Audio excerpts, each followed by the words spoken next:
Welcome to Hello Monday. Happy Monday, everybody. It is Monday, July 3rd.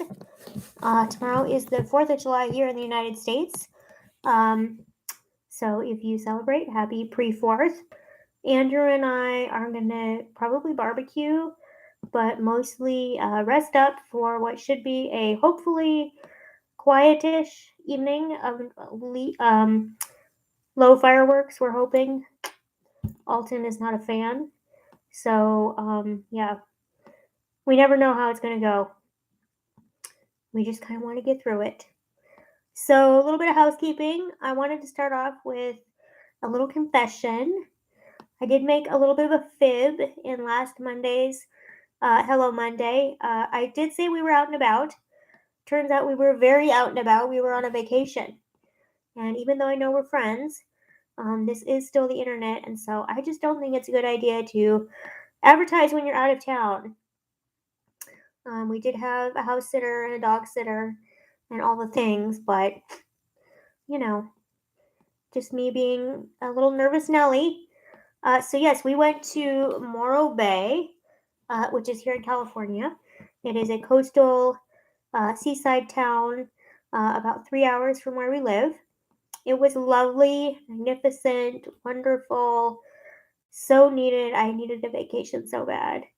And although I missed Alton and creature comforts like our house and our bed, it was really nice to be on a vacation and not have to do dishes, laundry, chores, even have a little break from all the doggy duty.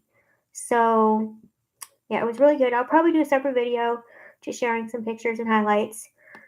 We are back now, obviously, settled in, and Drew still has all this week off. So it's still somewhat of a semi vacation for us. And then we'll get back to reality for real next week. So, yeah, that's kind of what we've been up to. It's been very hot here in the Bay Area. We've finally had our summer arrive, although it's finally cooling off today, finally. But it's definitely summer weather now, which we had a coolish spring, so, can't really complain too much. So yeah, I did have a question in the comments, which I'll get to at the end. But let's go ahead and start off by answering today's question. What will it be? Still got my little cup here. Still got my questions. Let's see. Mr. Yellow here.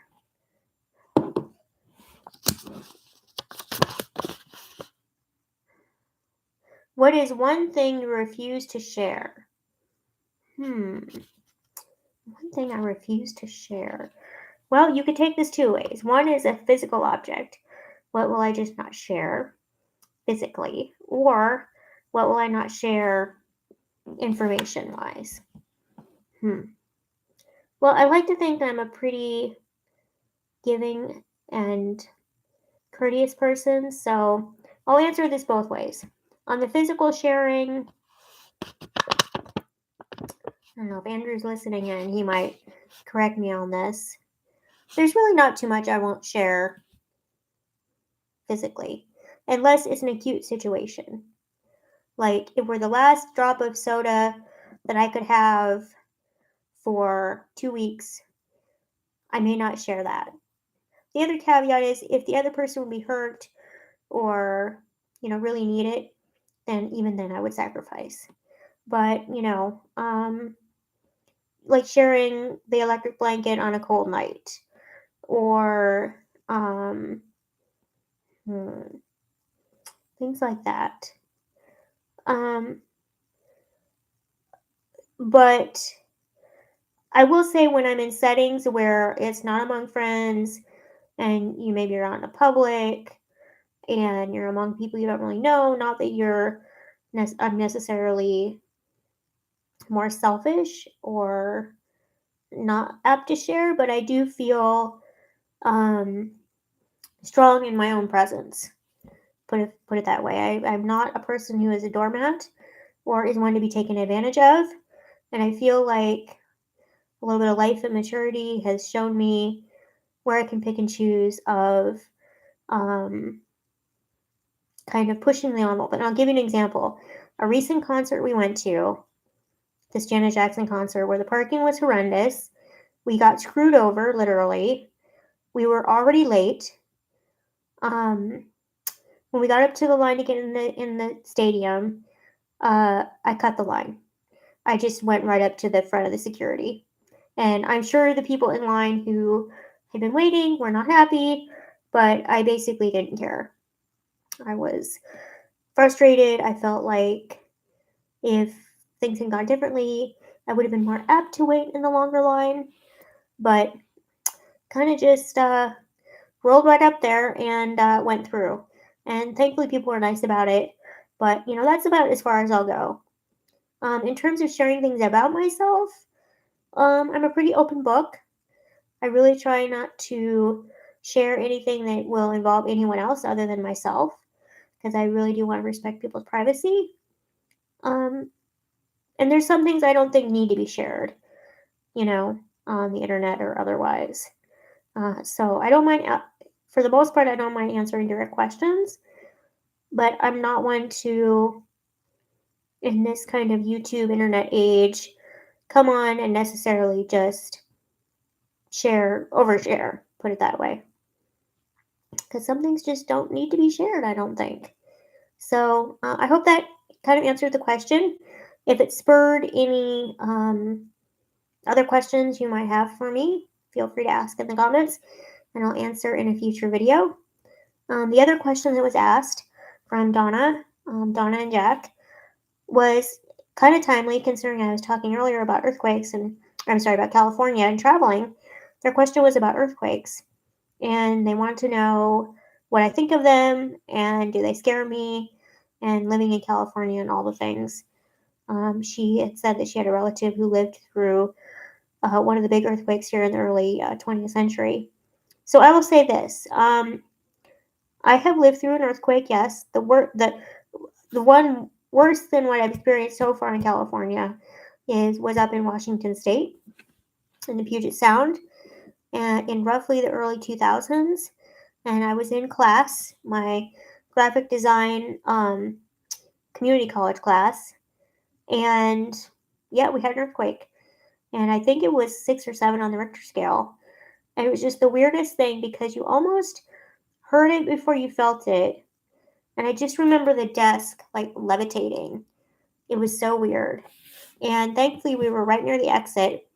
So it was long enough that we needed to get out to the parking lot. Our classroom was flanked on one wall with all windows. And that would have been bad if those would have all shattered. So we ran outside and it rumbled for probably, it always feels like longer, right? I mean, it was maybe, 20 seconds. And so by the time we got out to the parking lot, it kind of stopped. And to my knowledge, I don't remember having any real big aftershocks. So that's been my big earthquake experience so far. Now, since living here, the one I can say I felt the most was when I was up at my in-laws' house and we were in the dining area, the dining room, and an earthquake hit. And again, there I kind of just felt it first before I really had any other sensory perception. And Drew's mom, Judith, we almost ducked under the dining room table because that would have been the safest place. But we didn't have to end up doing that. So other than that, they've all been very baby earthquakes, little tremors. Some have happened where like Drew will come out, like there was one recently where he came out, I was in the garage doing laundry and he came out and said, "Did you feel that?" And I was like, "Did I feel what?" So some of them I haven't even felt, even though they've been 3 or 4. And, mentally, this is how I think about it. I would rather have a ton of baby earthquakes than not have any at all. Because that geologically is a good sign. It means that tension is being released between the plates and the tectonics. That's my 8th grade physical science class coming back to benefit me. And I reference that because I was in the 8th grade when they did have the big Loma Prieta earthquake here, which Drew very much has stories about and remembers. Um, and that was where a part of the, I want to say Bay Bridge, some bridge, big bridge here collapsed. And I can remember, and there was a lot of devastation. I'm sure there were some deaths. And I can remember we did fundraisers to send money down here. So, obviously seeing those images and learning about that, it did, seem kind of scary. But like I said, I've come to understand the science. They've also gotten much better at not predicting earthquakes, but warning, um, warning alarms. So even, a 60-second warning or a 30-second warning that an earthquake is coming can give you enough time to get to a safe space or a safer space than you might be. And that can be the difference between, life and death sometimes. So, yeah. So, yeah, I would rather have a bunch of baby earthquakes than not at all. And then the other thing to think about is, there is something in every part of the country. Tornadoes and hurricanes are actually scare me more. I remember when I lived in the Midwest, we'd often have tornado warnings. You could see these really fierce thunderstorms in the offing, miles away, and they always freaked me out. So, I think there's something anywhere. So, I prefer to be here and have to deal with all those storms. So, yeah, that was that question. There were no other questions, so I think with that, I'm going to wrap this up for today. Like I said, this week is going to be fun. We're doing a lot of different projects. My stepmom got me a canner for Christmas, and we finally busted that out. So we're learning how to can, and going to go to IKEA at some point this week because I haven't been there in forever. What else? Do some barbecuing.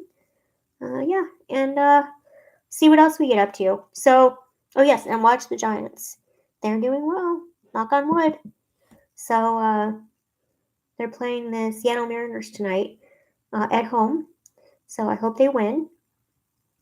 And I hope whatever you're doing, you're having a good 4th of July holiday week. Share in the comments below what you're up to. If you're doing anything special, I have designated this summer the Summer of Fun officially.